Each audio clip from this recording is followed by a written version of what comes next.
우리 옆에 분들하고 그렇게 인사합시다. 안녕하세요. 잘 오셨습니다. 이렇게 인사할까요? 네. 네. 네. 정말 안녕하신 것 같아요. 그죠? 예.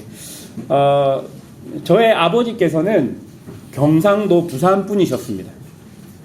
대대손손 부산에서 사셨습니다. 그리고 저의 어머니는 전라도 여수 분이셨습니다. 어머니의 가족분들도 대대손손 여수에서 사셨습니다. 제가 어릴 때 기억하는 대통령 선거는요, 김영삼과 김대중이었습니다. 우리 부모님들은 평화롭게 각각 본인이 지지하는 그 후보자들에게 투표하셨습니다. 그런데 그 시절 제가 여수로 가게 되면 저희 외할아버지께서는 그렇게 경상도 욕을 하셨습니다. 심지어 저의 외사촌 형님께서 경상도에 있는 대학교를 간다고 하니까 저희 외할아버지께서 경상도에서는 차에 기름도 넣으면 안 된다고 하셨습니다. 그럼 혹시 들어오셨습니까? 저는 그 말 듣고 깜짝 놀랐습니다. 저는 이렇게 몸소 지역 감정을 경험하면서 자라면서 그 어린 마음에 절대로 이것은 하나 될 수 없는 것이다 라고 생각했던 것 같습니다. 그런데 성경을 공부하면서요, 이런 경상도와 전라도 혹은 김영삼과 김대중을 뛰어넘는 어마어마하게 하나 될 수 없는 것이 있다라는 것을 발견했습니다. 바로 그것이 유대인과 이방인의 차이였습니다. 여러분, 유대인들은요, 자신들이 하나님께 선택된 민족이라는 자부심이 엄청났습니다. 그리고 본인들이 선택되었기 때문에 하나님은 본인들에게 율법을 주셨고, 그 율법을 통해서 다른 민족들보다 유대인들이 더 거룩하다고 생각했습니다. 그리고 그들에게는 정결법이라는 것이 있었습니다. 그리고 할례가 있었고 안식일이 있었습니다. 유대인들은 이런 것들을 준수하면서 스스로가 이런 것들을 통해서 정결하고 거룩해진다라고 생각했던 것이죠. 그런 유대인들이 볼 때 이방인들은 어떤 사람들이었을까요? 이방인들은요, 하나님께 선택받지 못했습니다. 그리고 그런 율법 같은 것들도 안 지켰습니다. 한마디로 유대인들에게 이방인은요, 더러운 사람이었습니다. 심지어 유대인들은 이방인과 밥을 같이 먹으면 그 이방인이 가지고 있는 더러움이 나에게 전달되어서 나도 더러워진다라고 생각했었습니다. 여러분, 이방인들의 입장에서는 그렇게 말하고 생각하는 유대인들이 얼마나 싫었겠습니까? 이런 역사 깊은 문제는 초대교회 안에서 나타나게 됩니다. 처음에는요, 복음이 유대인들을 중심으로 전파됩니다. 그래서 그 유대 지역에 있는 유대인들과 오래전에 다른 지역으로 이주한 유대인들에게 복음이 전파되고 그들이 예수님을 믿었습니다. 그런데 여러분, 교회 역사를 보면 예루살렘에서 박해가 시작되고 여러 이유로 복음이 사도행전의 말씀처럼 예루살렘과 유대를 넘어서 사마리아까지 확장되고 또한 이방 세계까지 확장되게 됩니다. 그러면서 이방인들도 예수님을 믿고 교회 공동체로 들어오게 된 것이죠. 여러분, 이렇게 이방인들도 교회 안으로 들어오게 되니까 당장 생기는 문제가 뭐냐면요, 교회 안에서 먹고 마시는 문제였습니다. 초대교회의 핵심은 식사 형태의 성찬이었는데 앞에서 말씀드렸던 것처럼 유대인들은요, 이방인과 함께 밥을 먹고 무엇을 마신다는 것 자체가 부정해진다고 생각하니까 아무리 교회지만 저 사람 이방인인데 내가 저 사람과 같이 밥을 먹으면 내가 부정해지는 게 아닐까라는 생각이 그들 은연중에 자리 잡고 있었던 것 같습니다. 이것은 굉장히 해결되기 어려운 문제였던 것 같습니다. 오늘 우리가 읽었던 본문인 에베소 교회에도 이런 문제가 있었던 것 같습니다. 여러분, 오늘 본문에 에베소서라는 곳은 에베소 지역에 있는 교회에게 바울이 보낸 편지를 이야기하는 것이죠. 그리고 이 에베소서는 옥중서신으로 분류되는데요, 옥중서신은 바울이 감옥 안에서 기록한 서신입니다. 여러분, 감옥에 있으면서 에베소 교회에게 편지를 보냈다라는 것은 이 편지가 그냥 안부 편지가 아니라 에베소 교회 안에 아주 심각한 문제가 있었고 그 문제가 해결되지 않았을 때 에베소 교회는 교회로서의 역할을 감당하기 어렵다고 판단했기에 바울은 감옥에서 남아 이 편지를 기록했던 것 같습니다. 여러분, 이 문제가 뭐냐면 아까 이야기했던 이방인과 유대인의 문제입니다.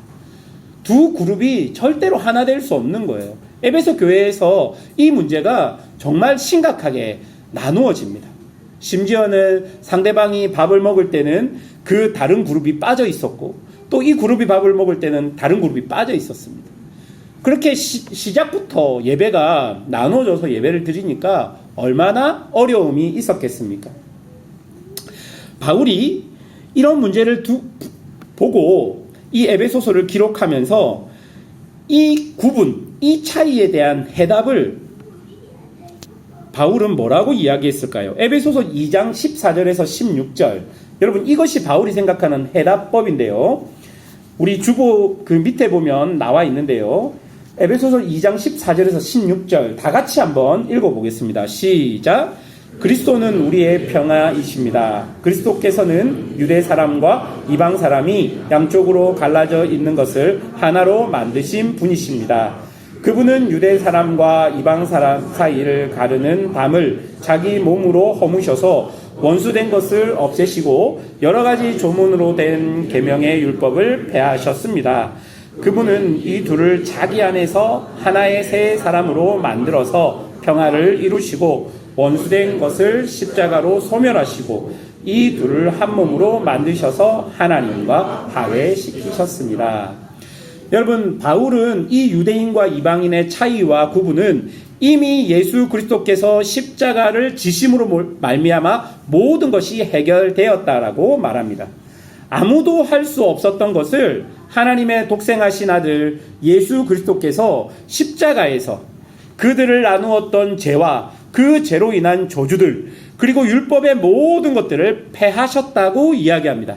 그리고 그들을 십자가에서 하나로 만드셨다라고 말하면서 15절 보십시오. 이 둘을 자기 안에서 하나의 새 사람으로 만드셨다라고 표현합니다. 여러분, 제일 중요한 표현입니다. 에베소에서 이야기하는 가장 중요한 표현입니다. 이 둘을 자기 안에서 하나의 새 사람으로 만들었다. 여러분, 이 둘은 누구와 누굽니까? 이방인과 유대인입니다. 그 다음 자기 안에서는 그리스도 예수 안에서 하나의 새 사람으로 만드셨다는 것일 것입니다. 여러분, 이 표현은 오늘 우리가 읽은 주 본문인 에베소서 4장 1절에서 6절까지의 핵심 내용입니다. 여러분, 오늘 본문 1절 마지막을 보십시오. 바울이 뭐라고 이야기합니까? 바울은 에베소 교회 성도들을 향해서 부르심을 받았다라고 이야기합니다. 그리고 그렇다면 이 부르심을 받은 자들은 어떻게 살아야 한다고 이야기합니까? 부르심에 합당하게 살아가야 한다라고 이야기하고 있는 것이죠.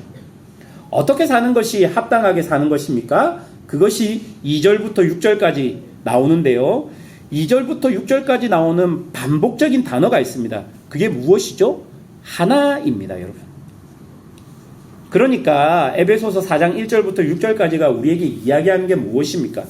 부르심을 받은 자들이 그 부르심에 합당하게 사는 핵심은 하나됨을 지키며 사는 것이라는 거예요. 그게 3절에 나옵니다. 3절, 성령이 여러분을 평화의 띠로 묶어서 하나가 되게 해주신 것을 어떻게 지키시라고요? 힘써 지키십시오. 여러분, 인간적으로 생각해보면 우리에게는 하나 될 이유보다 나눌 이유가 더 많습니다. 여러분, 지역과 학벌과 환경과 나이와 수준과 취미와 전통과 기타 등등, 심지어는 어느 아파트에 사는지도 우리를 나누는 이유와 구분이 되는 것이죠. 정말 많이 나누어 줄 이유가 있습니다. 어떤 사람은 오른손잡이라고 왼손을 쓰는 사람들하고 구분을 짓습니다. 여러분, 얼마나 많은 이유들이 있습니까? 그런데 이 모든 나누어 줄 이유를 다 넘어서는 이유가 있는데 그 이유가 뭐라고 이야기합니까? 내가 예수님을 믿고 너도 예수님을 믿는다는 거예요. 내가 예수님을 통해 하나님을 아버지라고 부르고 너도 예수님을 통해 하나님을 아버지라고 부른다면 나누어질 그 모든 이유가 상관없이 우리는 뭐가 됩니까? 한 형제, 한 자매, 한 가족이 된다라고 바울이 이야기합니다. 그게 무엇입니까? 그게 바로 교회라는 겁니다. 여러분, 여러분들 안에 얼마나 많이 나누어질 이유들이 있습니까? 얼마나 많이 나랑 안 맞는 사람들이 있어요. 아, 이 사람은 나하고 이래서 안 맞아. 이 사람은 나하고 먹는 것조차도 안 맞아. 커피 스타일도 안 맞아. 전부 안 맞아. 그런데 여러분, 이 사람이 예수를 믿는다. 나도 예수를 믿는다. 그러면 우리는 어떻게 됩니까? 예수 안에서 하나님을 아버지라고 부르면 우리는 나누어질 이유보다 함께 살아갈 이유가 더 많은 사람들이 된다는 거예요. 그래서 여러분 어릴 때 뭐라고 불렀습니까? 교회를 다니면 뭐라고 불렀어요? 집사님 되기 전에 청년들 뭐라고 불렀습니까? 형제님, 자매님 이렇게 부르지 않았습니까?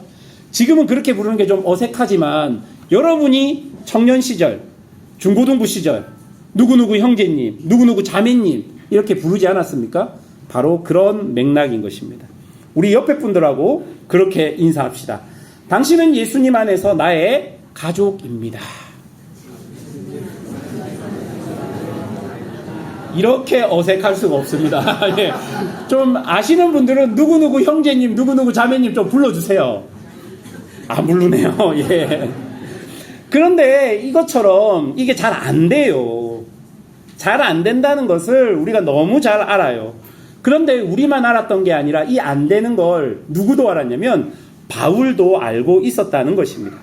그래서 2절에 뭐라고 이야기하냐면요. 겸손함과 온유함과 오래 참음, 사랑으로 용납하라 라고 이야기합니다. 잘 안 되지만요. 아예 안 되는 것은 아니라는 거예요. 잘 안 되지만 우리가 포기할 거는 아니라는 거예요. 한번 계속 그렇게 열심히 시도하면서 살아보라는 것입니다. 하나님은 이렇게 교회가 하나가 되어 교회 안에서 각자의 역할을 통해 예수 그리스도를 닮아갈 수 있다고 오늘 본문이 이야기합니다. 7절부터 한번 보십시오. 7절에서 하나님께서 각 사람에게 그리스도께서 나누어 주시는 분량대로 우리에게 은혜를 주셨다라고 이야기합니다. 여러분 여기서 그리스도께서 나누어 주시는 분량대로 라고 이야기했죠. 이 분량대로라는 말은 우리에게 꼭 맞게 합당하게 적당하게 주셨다는 말입니다.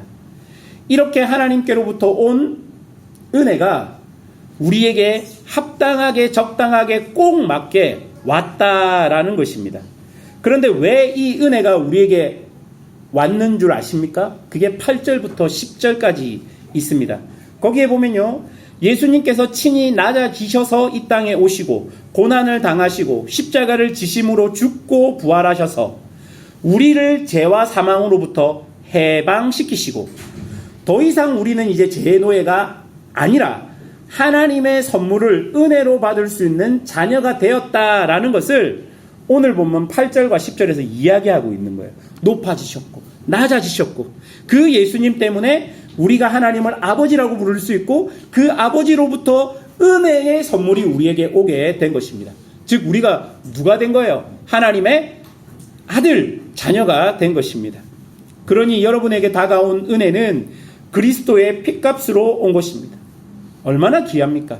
이게 얼마나 귀합니까? 그렇다면 여러분 이 은혜를 우리 주님께서 왜 주셨습니까? 11절부터를 보십시오. 은혜 받은 사람들의 역할이 나옵니다. 은혜를 받았으면 어떻게 하라는 거예요? 그 은혜에 합당한 역할을 감당하라라는 그 말입니다. 여러분 이걸 딱 들으면 여러분 어떤 생각이 드십니까? 저는 설교를 준비하면서 본문을 읽으면서 여러 가지 질문을 던져요. 그런데 제가 이 부분을 이렇게 이해하고 딱 제 입에서 나왔던 질문은 무엇이냐면 우리 일 시키려고 은혜 주셨네.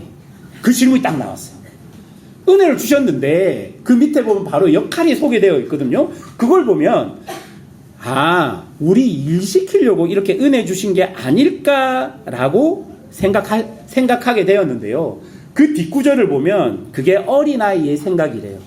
다시 말해서 사춘기 중이 같은 마음이라는 거예요. 결국 하나님을 위해, 나를 사용하기 위해 은혜를 주시고 나를 부려먹네, 이런 느낌이 저에게도 살짝 들었습니다. 그런데 본문이 뭐라고 하냐면 13절 보십시오. 그리하여 우리 모두가 하나님의 아들을 믿는 일과 아는 일에 하나가 되고 온전한 사람이 되어서 그리스도의 충만하심의 경지에까지 다다르게 됩니다. 여러분, 핵심은 뭡니까? 하나님을 위해서가 아니라 누굴 위해서라는 거예요? 나를 위해서라는 겁니다. 여러분에게 은혜를 주시고 여러분에게 역할을 주신 게 하나님이 여러분을 일시키려고 그런 게 아니라 여러분이 온전한 사람으로 그리스도의 충만한 경지에 다다르게 하기 위해서 그 역할을 주셨다라고 본문이 이야기합니다. 그러니 여러분, 언제까지 중학교 2학년 사춘기의 생각을 가지고 살겠습니까? 그렇게 하면 안 되는 것이죠. 그래서 14절 제일 앞에 바울이 뭐라고 이야기합니까? 우리는 더 이상 어린아이로 있어서는 안 됩니다. 15절 마지막, 그리스도에게까지 다다라야 합니다. 하나님께서는 은혜를 주셔서 우리가 하나님의 자녀답게 살도록 교회나 가정과 직장에서 그 역할을 감당하도록 한 것입니다. 그러니 여러분, 좀 더 잘 살도록 그렇게 하신 거예요. 하나님을 위해서, 교회를 위해서가 아니라 사실은 여러분 자신을 위해서 하나님이 여러분에게 역할을 주신 것입니다. 여러분, 그러면 한번 생각해 보십시오. 우리 교회, 우리 이 교민교회의 특징을 가진 무석연합교회가 가지고 있는 유대인과 이방인의 구분이 무엇일까요? 여러분, 한번 생각해 보셨습니까? 저는 해외 한인교회를 한 12, 13년 있었습니다. 그리고 제가 경험한 해외 한인교회가 한 5개 정도 됩니다. 많게는 한 5년부터 짧게는 3개월까지 제가 사역하면서 경험했던 교회들이 중국과 인도네시아와 베트남에 있었습니다. 이런 한인교회들을 한 10수년 사역하다 보니까 제가 들었던 마음은 뭐냐면, 오래되신 분과 오래되지 않은 분들, 그러니까 여기에 오래 사시는 분들과 주재원이나 어떤 잠깐 왔다 가시는 분들의 그 차이가 마치 제게는 유대인과 이방인의 차이처럼 느껴졌습니다. 한국에서 교회를 다니다가 교민교회, 그러니까 다시 돌아갈 걸 확정하고 오신 분들은 교회 생활을 좀 하다 보면 어떤 마음이 듭니까? 내가 다녔던 교회랑 좀 다른데? 그러면서 교회를 알기 때문에 교회 안에 여러 가지 문제들이 보입니다. 그리고 이야기합니다. 이 교회는 이런 게 문제야. 직접적으로 이야기하지 않지만 우리 마음에 그런 마음이 생기게 됩니다. 그리고 여기에 오래 계셨던 분들의 마음은 어떻습니까? 그렇게 다른 사람들을 향해서 이렇게 금방 오신 분들이 그런 얘기를 하면, 우리도 다 해봤는데, 우리도 다 해보고, 우리도 다 여기까지 안 해본 게 없어. 교회가 28년이 됐는데 안 해본 게 뭐가 있겠니? 그런 마음이 있는 것이죠.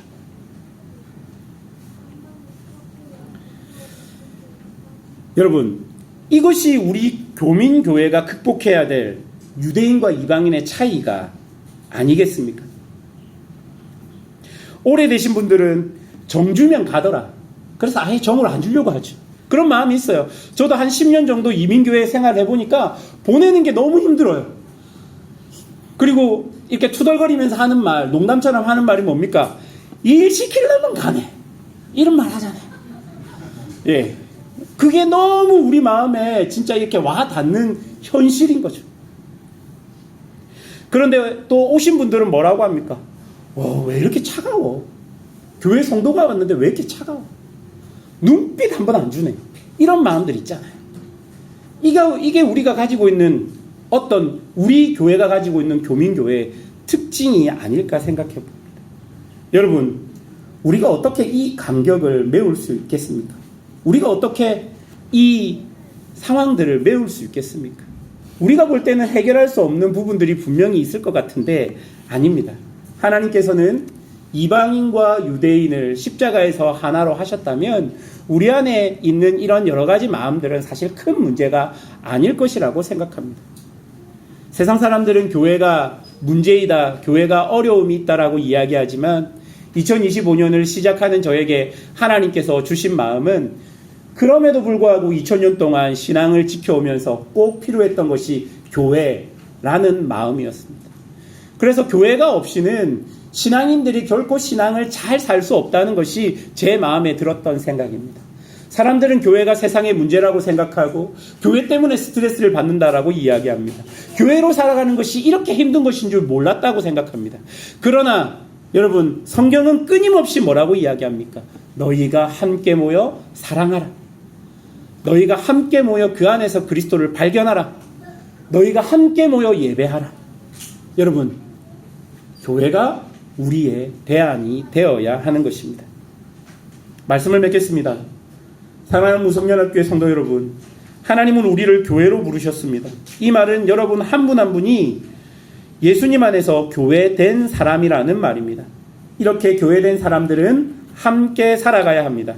우리 교회는 교민교회이기 때문에 시간이 한정되어 있지만 그 시간 동안 여기서 뜨겁게 사랑하고 그 받은 은혜대로 자신의 역할을 찾아 무엇이라도 하면 되는 것입니다. 교회를 위해서가 아닙니다. 여러분 자신을 위해서 하십시오. 그렇게 사는 것이 교회로 사는 것이고 결국 이런 삶이 여러분을 그리스도의 장성한 분량으로 이끌어 갈 것입니다. 부디 포기하지 마시고 정말로 하나님을 사랑하고 이웃을 사랑하는 자리로 나아가시는 성도들이 되시기를 주님의 이름으로 축원합니다. 기도하겠습니다.